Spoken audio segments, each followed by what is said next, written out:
First story. In 2016, I had recently begun working at a motel as my new employment. It was modest pay, but I had to work in an office. Michael, one of my pals, helped me get this job. I trained with the owner in the mornings for a few days. Michael trained me for the 11 p.m. to 7 a.m. shift over the course of 2 nights. Processing papers and checking guests in wasn't really fun. The owner, my supervisor, took a week-long vacation with his wife, which accounted for the intense training I had to go through. It was my first night working the night shift by myself. The office building's enormous glass windows and the motel's grounds were both monitored by a security camera system. But unlike most motels, this one did not have a night window. A man asked if there were any rooms available when he came in at 1 in the morning. My supervisor usually made me lie and say no to someone who looked suspicious, but for now, he looked normal. I immediately remarked, "Yes, of course, just for one," to which he nodded in agreement. He then started swatting the air and making spitting noises as if he were besieged by flies, so I started making the reservation on the computer. I made an effort to ignore it. It was none of my business as far as I was concerned. I thus made an effort to check him into the room as soon as possible, give him his key, and let him leave. I guess you could call myself quite hesitant at this point. I think everyone can understand my reaction to what transpired next, as I had a lot going on in my personal life at the time. I jumped when the man came running out of his room and slapped his hand against the glass door. I was so scared when I looked up and saw that he was simply staring at me. He remarked, "I can't get into my room," as he cracked the door and stuck his head through. "How come you won't allow me into my room?" Trying to be helpful was my only line of defense. I then retorted, "Perhaps there's a problem with your key. Permit me to offer you one more." I felt like I was in grave danger because of the strange look in his eyes. After giving him his new key, he returned to his room. I attempted to text Michael for assistance, but there was no response. He was asleep, and it was the middle of the night. When Michael did not respond, I saw the man hobbling back down the stairs. I went into complete panic mode, grabbed my pocket knife, shut the door, and fled into the back office. When operating at night, protection is essential. The guy in the office was shouting, "Hello, hello, why won't you let me into my room?" When I heard him, "Do you not think well of me?" I chose to handle this problem on my own, because I am a complete moron, and did not choose to defend myself or call the police when I was afraid. "I'm just on the phone," I shot back. "I'm heading out immediately." I then started phoning Michael for assistance on a regular basis, but he didn't pick up. I exhaled deeply a few times and left the office. The dude was in the restroom, not there. He began talking fiercely to himself, and I heard him say things like, kill her," My heart fell. He came out, still being the moron that he was, and I remarked, "Your key was broken.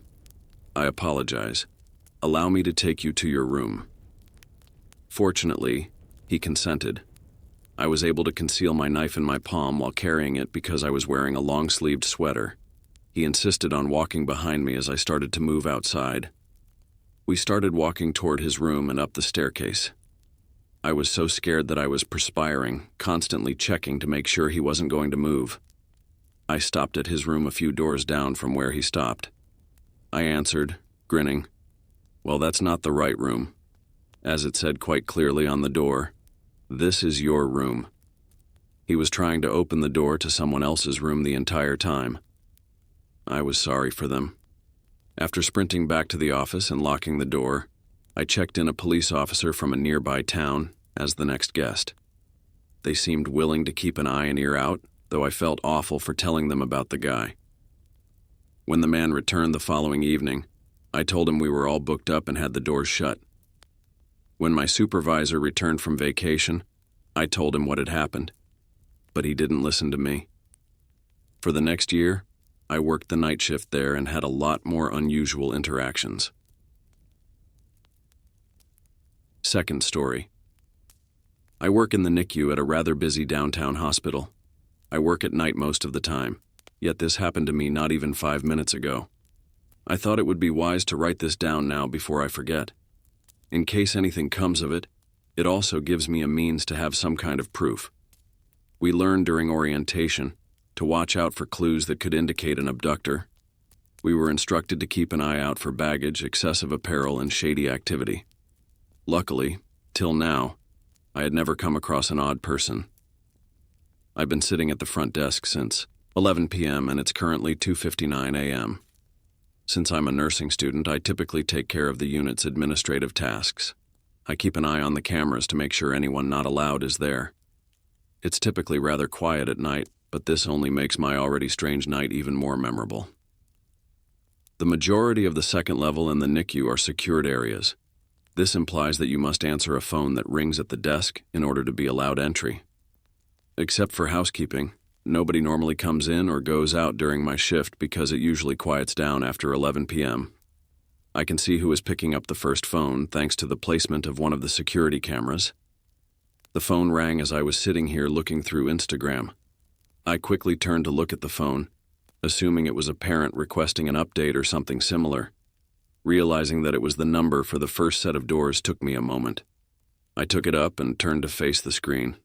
There was a woman with an arm sling and loose-fitting clothes. She stated she was looking for her cousin, who had reportedly been carried up from the emergency room when I answered the door. She rambled on incoherently about a Latino name that I only managed to catch the first half of when I asked for the final name. I told her we didn't have anyone by that name, knowing that we didn't have any new admissions. She reiterated that her cousin had been brought up from the ED when I attempted to get more details from her. I told her to go talk to labor and delivery and let them know what had happened. After hesitating, she answered, "Okay," and turned to go. She gave me a very strange feeling, so I looked at the census to determine who was receiving assessments in L&D, and no one was. It seems that she was either at the incorrect hospital, or she intended to use the unit for a more sinister purpose than simply visiting her cousin. I dismissed it, figuring that if her cousin was in L&D, she would locate her, and everything would be okay. The same woman with her sling and her incredibly large clothes reappeared after about 5 minutes. There was only one difference. Instead of putting on the sling, she was fumbling with something in her large hoodie with her damaged hand. Picking up the phone, she claimed that L&D had informed them they did not have a person by that name, and asked entry once more to locate her cousin. I reiterated to her what I had said, telling her that she had to get in touch with her cousin and come back to L&D. She grew irate for a brief while before hanging up. I'll never know if the eerie woman who had the appearance of a baby snatcher was attempting to enter the unit for improper purposes, but I do hope we never cross paths with her again. Telltale 3. I consider myself to be a pretty tough and intimidating guy, and I am a 6'7" male from Australia. Yet some of the things that used to happen at the mall where I worked the night shift still give me the chills. Thus, the mall where I worked was enormous, possibly the biggest in my state. It would remain rather busy until approximately 8:30 p.m. We wouldn't be able to get the remaining stragglers out until approximately 9:30 p.m., and the business owners wouldn't leave until roughly 11 p.m. In essence, my job was to watch the mall and make sure nobody lingered after the doors had closed for the evening. We had only an infrequently used can of mace instead of guns or batons. On several occasions, we saw would-be robbers lurking around, attempting to break into stores after dark. However, they were typically greatly outnumbered by the 5 of us working shifts at once, and they were typically scared away by me or some of the other strong security officers. However, things on the night shift started to get pretty strange for me this one night. I was having a sandwich while standing in the center of the deserted food court, so I'd estimate the time to be around 2 Hamrar. It was comfortable to eat there because this was the only area of the mall with light during the night thanks to the skylight. However, as I was eating, I became aware of a faint scraping sound coming from the corridor that connected the food courts to a few restrooms. It made a sound similar to a metal object dragging on the ground. It set me on edge right away, and I turned on my flashlight without thinking twice. I recall using my flashlight to carefully sneak down the corridor, lighting up a good 6 or 7 meters ahead of me. The noise increased in volume as I approached the end of the corridor and realized that the restroom doors were to my left and right. However, I could tell the noise originated from the women's restrooms. I squeezed the doorknob and made a tiny little crack in the door. Now that I could clearly see the noise, I was bewildered rather than afraid. "Who was in there?" I cried out. The sound abruptly stopped. I swear to God that I heard low male breathing as I halted for a second and listened intently through the tiny breach in the door. I turned on my radio and closed the door while continuing to hold firmly to the doorknob. "This is 1-3. I need assistance at the restrooms in the food court. Someone is here, I believe." There was no reply. This was quite unusual and made me feel even more uneasy. It was policy to answer the radio at all times, and I was starting to get really scared at this point. "This is 1-3. Does anyone copy?" Still no answer. I remember asking myself, "What the actual?" in a whisper. I gave the door a slight opening once again. "Listen, mate, you're going to end up eating your teeth tonight if you don't come out with your hands up," I stated in an attempt to seem as frightening as possible. "Would you like that?" To be honest, I was scared as I sat there at the door. There was absolutely no sense to this whole thing. Why would anyone use the restrooms intended for women? What was the sound of metal? What on earth is going on? I carefully opened the door and carefully swept the room with my flashlight. Other than that, every cubicle was open, and the room was completely empty. By now, I was completely afraid. I was clearly going crazy. Terrified to no end, I moved into the middle of the bathroom and shut the door. "This is some horror movie," I said. The sound of the door behind me squeaking for a long time prompted me to come out. I turned around and focused my flashlight on a huge man who appeared to be at least a head higher than me, even though I was crying at the moment. He was at least 40 years old, Caucasian, and covered in matte gray hair on his forehead. He was in the middle of opening the door when he suddenly halted. He simply glanced at me while grinning remorsefully, akin to a child caught stealing cookies or something similar.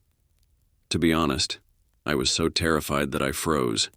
He had what appeared to be a little metal box in his palm and brought his finger to his mouth before slamming the door open completely and bolting out.